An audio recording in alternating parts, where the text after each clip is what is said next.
ओम नमो भगवते वासुदेवाय।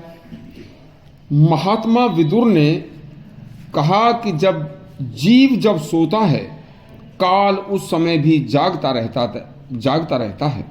ये एक अति कल्याणकारी और दुर्लभ उपदेश है और इस उपदेश को समस्त संसार के प्रत्येक व्यक्ति को यह कल्याणकारी और उसके लाभ के लिए है। एक बार अवश्य सुनना। महात्मा विदुर धृतराष्ट्र के छोटे भाई थे, लेकिन वे कभी राजमहल में नहीं रहे। पूरा जीवन उन्होंने जंगल में झोपड़ी में रहकर तपस्या करके बिताया था। महात्मा विदुर बहुत ही धर्मात्मा, नीति शास्त्र तथा समस्त धर्म ग्रंथों के ज्ञाता थे।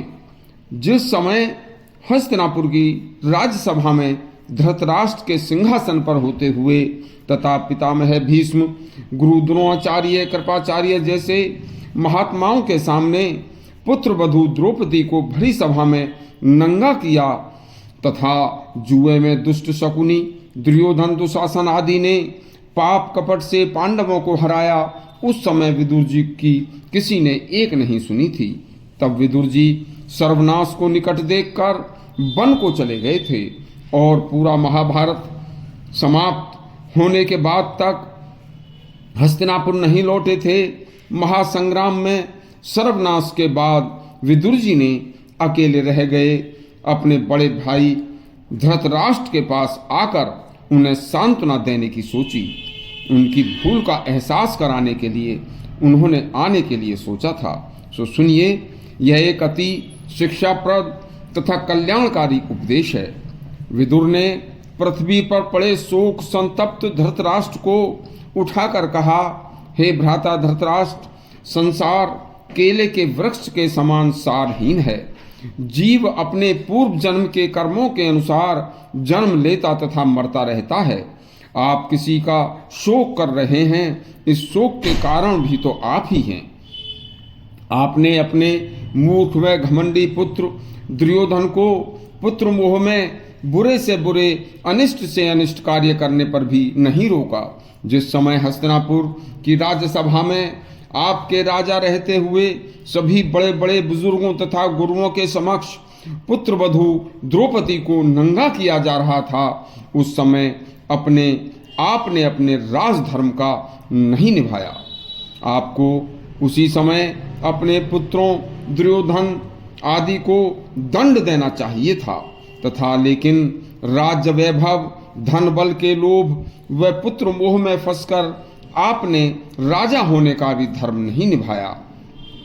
धर्मशास्त्र कहते हैं, धनी, भारी बलवान, हर समय रत्न जड़ित वस्त्र आभूषण पहनने वाले राजन, राजा महाराजा भी शमशान भूमि में जाकर वस्त्रहीन अवस्था में पड़े होते हैं। शमशान में सब धनी निर्धन में कोई फर्क नहीं होता राजन। मरने के बाद सभी जीव पृथ्वी की गोद में सो जाते हैं। धर्म के इस गूढ़ रहस्य का ज्ञान बुद्धि से ही हो सकता है। अब मैं आपको एक ब्राह्मण की कथा सुनाता हूँ जो ध्यान से सुनने योग्य है। एक ब्राह्मण एक जंगल में होकर जा रहा था। उसे वहाँ बहुत से शेर आदि हिंसक जानवर उसे मिले, जिन्हें देखकर ब्राह्मण घबरा गया और अपने बचने का सुरक्षित स्थान ढूंढने लगा। तभी भागते भागते उसे एक भयानक 5 सिर व लंबी लंबी भुजाओं वाली कठोर स्त्री राक्षसी मिली तथा तब ब्राह्मण उससे डरकर और ज्यादा भागा तो सामने एक कुआं था। वह उस कुएं में गिर गया। इतने ही में कुएं के भीतर देखा तो एक भयानक सर्प दिखाई दिया। उस सर्प से डरकर ब्राह्मण ने ऊपर की तरफ देखा तो कुएं के ऊपर एक विशालकाय हाथी है, जिसके 6 मुख और 12 पैर हैं। कुएं के किनारे पर एक तो विशाल वृक्ष और था, जिसकी शाखाओं पर मधुमक्खियां थीं और उनमें से मधु टपक रहा था। वह उस मधु को चाट रहा था। कुएं से जैसे ही निकले तो नीचे सर्प, ऊपर हाथी, भयानक राक्षसी स्त्री, बस वन में हिंसक जीव। इस तरह अधर में पड़ा ब्राह्मण जीवन की आशा फिर भी लिए था। महाराज, मोक्ष के तत्व को समझने के लिए शास्त्रों ने एक वृतांत कहा है। जो विशाल वन है वह यह संसार है। जो हिंसक जीव बताए हैं वह संसार की गहनता है।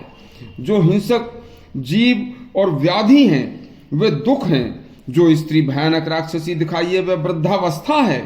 जंगल में जो कुआं दिखाया है वह शरीर का मनुष्य का शरीर देह है। जो सर्प बताया है वह काल है। 6 मुख वाली जो स्त्री बताई है वह संवत्सर हैं और 6 मुख तथा 6 ऋतुएं हैं और 12 पैर 12 महीने हैं। मनुष्य की यही कामनाएं हैं और इन कामनाओं की इच्छाएं मधुमक्खियां हैं। छत्तों से जो मधु टपक रहा है वह भोगों से प्राप्त रस है। बुद्धिमान लोग इस संसार चक्र को ऐसे जानते हैं, धर्म व न्याय तथा भक्ति की तलवार से उपरोक्त समस्त झंझटों को काटा जा सकता है। अब आगे का वृत्तांत कल सुनाएंगे।